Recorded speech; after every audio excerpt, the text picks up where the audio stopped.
नया साल शुरू हो रहा है, कंफ्यूज मत होइए, ये फाइनेंस वाला नया साल है जो जनवरी से दिसंबर नहीं, अप्रैल से मार्च तक चलता है। फरवरी में सरकार जो बजट पेश करती है ना, उस बजट में जिन भी बदलावों, स्कीम्स और नियमों का जिक्र होता है ना, वो सभी 1 अप्रैल से लागू होते हैं। कई ऐसे बदलाव भी होते हैं जो बजट में अनाउंस नहीं होते, लेकिन अलग अलग मंत्रालय और विभाग उन्हें लागू करते हैं। तो कैलेंडर पर 1 अप्रैल की तारीख लगते ही क्या क्या बदल जाएगा, आज के वीडियो में हम यही सब जानेंगे।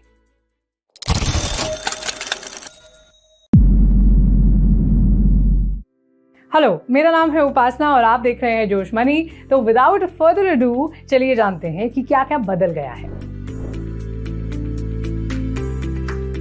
सबसे पहला बदलाव है पैन और आधार कार्ड को लिंक करने से जुड़ा। अब आधार को पैन से लिंक कराने की बात तो हम सालों से सुनते आ रहे हैं और सरकार भी तारीख पर तारीख बढ़ाती जा रही है, लेकिन अब इनकम टैक्स डिपार्टमेंट ने साफ साफ कह दिया है कि अगर 31 मार्च 2023 से पहले तक आधार को पैन से लिंक नहीं कराया तो पैन कार्ड काम करना बंद कर देगा। पैन कार्ड के काम बंद होने का मतलब समझते हैं? इसका मतलब कि पैसों से जुड़ा आपका कोई भी काम नहीं हो पाएगा। आपके बैंक से जुड़े काम अटक सकते हैं। हो सकता है कि आपका कहीं से आने वाला पेमेंट अटक जाए। वैसे आप केवल एक SMS भेजकर अपना पैन और आधार लिंक कर सकते हैं। तो डोंट वरी, मैसेज में आपको लिखना है UID पैन स्पेस आपके 12 डिजिट्स का आधार नंबर स्पेस आपका पैन नंबर और उसे भेज देना होगा 567678 या फिर 56161 पर। इसके लिए जरूरी है कि आपका एक ही मोबाइल नंबर पैन और आधार दोनों से रजिस्टर्ड हो। PF निकालने पर कितना टैक्स? अगर आपका PF अकाउंट और पैन कार्ड आपस में लिंक्ड नहीं है और अगर आप PF अकाउंट खुलने के 5 साल पूरे होने से पहले अपना पैसा निकालते हैं तो आपको टैक्स देना पड़ता है। अब तक ये टैक्स 30% तक लगता था, हालांकि 1 अप्रैल से इसे घटाकर 20% कर दिया गया है। वैसे अगर आपका PF अकाउंट आपके पैन से लिंक्ड है तो ये टैक्स घटकर 0 हो जाएगा। पर ये टैक्स देना ही क्यों? अपना PF अकाउंट पैन से लिंक कर लीजिए। इसके लिए आप 2 काम कर सकते हैं। एक तो अपने दफ्तर के अकाउंट्स डिपार्टमेंट में जाइए, वो आपका काम या तो करवा देंगे या आपको पूरी प्रोसेस बता देंगे, या फिर कंप्यूटर के साथ पहुंचिए EPFO की वेबसाइट पर। वहां लॉगिन कीजिए, अकाउंट मैनेजमेंट ऑप्शन में जाइए और वहां पर अपना KYC अपडेट कर दीजिए। इस एक्स्ट्रा टैक्स की टेंशन खत्म हो जाएगी। इनकम टैक्स का भी बदला मिजाज। तीसरा बदलाव है इनकम टैक्स से जुड़ा। 1 अप्रैल से new tax regime default tax regime हो जाएगा। पुराना वाला टैक्स सिस्टम भी चलता रहेगा, लेकिन सरकार ने नए टैक्स रिजीम में काफी प्रॉमिसिंग बदलाव किए हैं। टैक्स स्लैब्स बदल गए हैं। इसके साथ ही 3 लाख तक की इनकम अब टैक्स फ्री हो जाएगी। वहीं अगर आपकी टैक्सेबल इनकम 7 लाख रुपए तक की हो तो नए टैक्स रिजीम में आपको कोई टैक्स नहीं देना पड़ेगा। कंफ्यूज मत होइए, कमाई टैक्स फ्री होने और एक तय कमाई तक टैक्स नहीं लगने में थोड़ा अंतर है।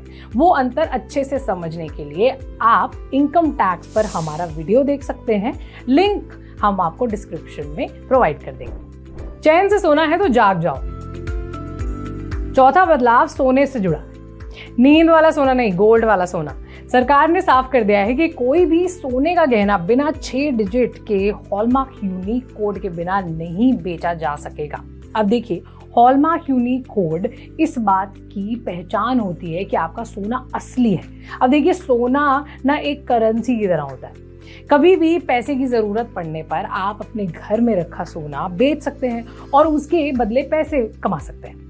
ऐसे में जरूरी है कि आप जो गहने खरीदें वो प्योर हो, वरना पुरानी बॉलीवुड फिल्मों वाला सीन हो जाएगा आपके साथ कि सोना बेचने गए और पता चला कि सोना तो नकली है। ये ना हो, इसीलिए सरकार सुनिश्चित करती है कि सोना असली हो।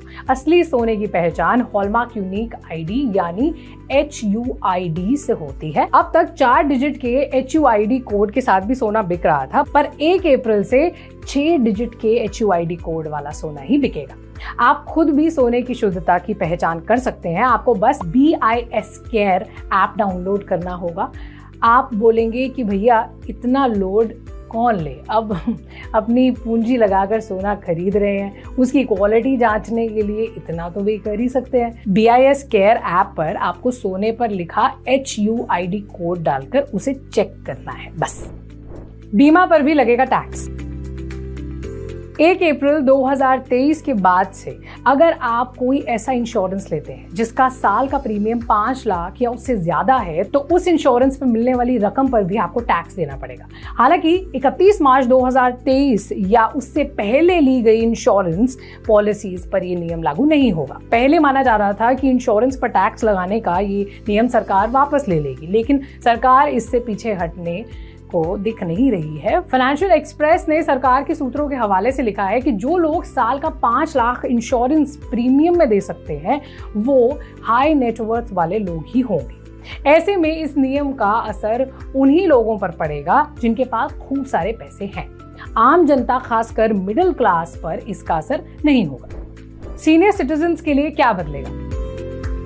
सीनियर सिटीजन सेविंग स्कीम में इन्वेस्टमेंट लिमिट 15 लाख से बढ़कर 30 लाख हो जाएगी। इस योजना में सीनियर सिटीजन्स को सालाना 8% इंटरेस्ट मिलता है। ये इंटरेस्ट हर 3 महीने पे किया जाता है। इसके साथ ही इस स्कीम में इन्वेस्ट करने पे सीनियर सिटीजन्स को टैक्स में 1.5 लाख तक की छूट मिलती है। पुराने टैक्स रिजीम के हिसाब से इस स्कीम को प्रधानमंत्री वय वंदन योजना यानी PMVVY से बेहतर माना जाता है। PMVVY में टैक्स पर छूट नहीं मिलती है। इसके साथ ही इस पर 7.4% इंटरेस्ट ही मिलता है। वहीं जहां SCSS का मैच्योरिटी पीरियड 5 साल है, PMVVY का मैच्योरिटी पीरियड 10 साल है। 2019 में शुरू हुई PMVVY स्कीम 1 अप्रैल से बंद हो जाएगी। इस योजना के तहत नए इन्वेस्टमेंट नहीं किए जा सकेंगे। हालांकि जिन सीनियर सिटीजन्स ने पहले स्कीम में इन्वेस्ट किया है उन्हें उनकी स्कीम में मैच्योर होने तक का इसका फायदा मिलेगा। पेंशन लेना है तो ये डॉक्यूमेंट्स जमा करो। Pension fund regulatory and development authority यानी PFRDA ने पेंशन की रकम निकालने से जुड़े नियमों में बदलाव किया है। ये नियम भी 1 अप्रैल से लागू होंगे।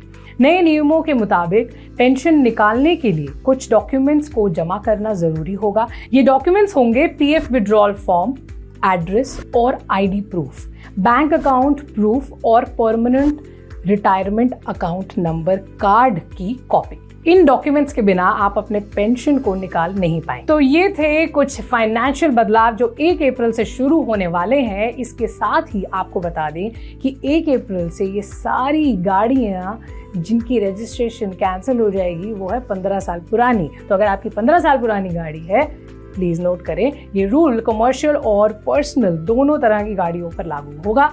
और अगर आपके पास या आपके किसी जानने वाले के पास ऐसी कोई गाड़ी हो तो उनको ये जरूर बता देना। इसके साथ ही 1 अप्रैल से महिला बचत पत्र योजना शुरू होने वाली है, जिसमें पैसा जमा करने पर महिलाओं को फिक्स डिपॉजिट से ज्यादा इंटरेस्ट मिलेगा। इस स्कीम को डिटेल में समझना है तो डिस्क्रिप्शन में दिए लिंक को फटाफट क्लिक कीजिए। अगर हमसे कुछ छूट गया हो तो आप कमेंट सेक्शन में बता दें और देखते रहिए जोश मनी। और हाँ, फाइनेंशियल वाला हैप्पी न्यू ईयर। आपका फाइनेंस हमेशा ट्रैक पर बना रहे। शुक्रिया।